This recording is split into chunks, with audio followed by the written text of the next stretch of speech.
Hello guys, അപ്പം നമ്മളിന്ന് നോമ്പ് തുറക്കാൻ വേണ്ടിയിട്ട് ഫ്രണ്ട്സുമായിട്ട് പ്ലാൻ ചെയ്തിട്ടുണ്ടായിരുന്നു. അങ്ങനെ റെഡിയായി ഇറങ്ങുവാണ്. അപ്പോൾ നേരത്തെ തന്നെ ഇറങ്ങിയിട്ടുണ്ട്. പിന്നെ ആദ്യം ഫ്രണ്ടിൻ്റെ വീട്ടിൽ പോയിട്ടുണ്ടായിരുന്നു. അവിടെ നിന്നാണ് നമ്മൾ ഫ്രൂട്ട്സും കാര്യങ്ങളെല്ലാം സെറ്റാക്കി എടുത്തത്.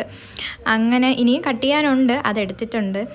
എന്നിട്ട് നമ്മളെന്താ ശംഖുമുഖത്തെത്തി. ആദ്യം നമ്മൾ രണ്ടുപേരും എത്തി, സാധനങ്ങളൊക്കെ കൊണ്ട് എത്തിയിട്ടുണ്ട്. ബാക്കി എല്ലാവരും പുറകെ വന്നിട്ടുണ്ടായിരുന്നു. പിന്നെ നമ്മൾ അങ്ങോട്ട് സ്ഥലം തപ്പുമായിരുന്നു, എവിടെ ഇരിക്കാനാണ് എന്നൊക്കെ നോക്കിയിട്ട്. കുറച്ച് കഴിയുമ്പോഴത്തേക്കും ഇരുട്ടാവുമല്ലോ, അപ്പോഴത്തേക്കും ലൈറ്റുള്ള സ്ഥലം നോക്കുമായിരുന്നു. അങ്ങനെ നോക്കി നടന്ന് ലാസ്റ്റ് ഒരു സ്ഥലം കിട്ടിയിട്ടുണ്ട്. അങ്ങനെ അവിടെ വിരിക്കാം എന്നുള്ള പ്ലാനിങ്ങിലാണ് നമ്മൾ നിൽക്കുന്നത്. അപ്പോൾ ഒരു അമ്പലത്തിൻ്റെ ഫ്രണ്ടിൽ, ശംഖുമുഖം അമ്പലത്തിൻ്റെ ഫ്രണ്ടിൽ തന്നെ ഒരു സ്ഥലം കിട്ടിയിട്ടുണ്ട്. ഫ്രണ്ടിലല്ല, അതിൻ്റെ റോഡിൻ്റെ ഓപ്പോസിറ്റ്. അങ്ങനെ അവിടെ ഇരിക്കാമെന്ന് വിചാരിച്ചു. പിന്നെ നമ്മൾ മോമോസൊക്കെ വാങ്ങാൻ വേണ്ടി പോയിട്ടുണ്ടായിരുന്നു. അങ്ങനെ അതും വാങ്ങി. പിന്നെ ഫ്രൂട്ട്സ് കട്ട് ചെയ്യാനുള്ളത് കട്ട് ചെയ്തു. അവിടെ ഷീറ്റൊക്കെ വിരിച്ചു. അങ്ങനെ സാധനങ്ങളെല്ലാം സെറ്റ് ചെയ്ത് വെക്കുവാണ്. അതിൽ വിരിച്ചതിൽ എല്ലായിടത്തും വെച്ചിട്ട് നമ്മളവിടെ ഇരിക്കുവാണ്. പിന്നെ അങ്ങോട്ട് കാത്തിരിപ്പാണ് ഗൈസ്.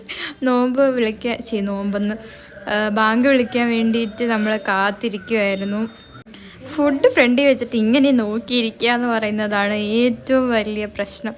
അങ്ങനെ നമ്മൾ കുറേ ആയി വെയിറ്റ് ചെയ്ത് അപ്പോഴത്തേക്ക് ബാങ്ക് വിളിച്ചിട്ടുണ്ടായിരുന്നു. അങ്ങനെ ഫുഡൊക്കെ കഴിക്കുവാണ്. കുറച്ച് കഴിഞ്ഞപ്പോൾ ഇരുട്ടി, എന്നാലും നമ്മൾ നിർത്തിയില്ല, കഴിച്ചു. ഏകദേശം എല്ലാം ഫിനിഷ് ആയിട്ടുണ്ട്, കുറച്ച് മാത്രമേ ബാക്കിയുള്ളൂ. അങ്ങനെ നമ്മൾ അവിടെ നിന്ന് ഇറങ്ങി. പിന്നെ നേരെ ശംഖുമുഖം ബീച്ചിലോട്ട് ഇറങ്ങാമെന്ന് വിചാരിച്ച് അങ്ങനെ അങ്ങോട്ട് പോവാണ്. അങ്ങനെ നമ്മൾ അവിടെ എത്തിയിട്ടുണ്ട്. പിന്നെ അവിടെ ബാരിക്കേഡൊക്കെ വെച്ചിട്ടുണ്ടായിരുന്നു. അതിൻ്റെ ഒരു സൈഡിൽ കൂടെ നമ്മൾ ഇറങ്ങി. അങ്ങനെ പിന്നെ അവിടെ നിന്ന് കുറേ നേരം വീഡിയോസൊക്കെ എടുത്ത് ഫോട്ടോസും കാര്യങ്ങളൊക്കെ എടുത്തിട്ടുണ്ടായിരുന്നില്ല. പിന്നെ നമ്മൾ ഇറങ്ങിയപ്പോഴത്തേക്കും ഐസ്ക്രീം കുടിക്കാൻ തോന്നി. അങ്ങനെ ഐസ്ക്രീമും കുടിച്ച് പിന്നെ എല്ലാവരും നേരെ വീട്ടിലോട്ട് പോയി. അപ്പം അത്രയേ ഉള്ളൂ ഗൈസ്.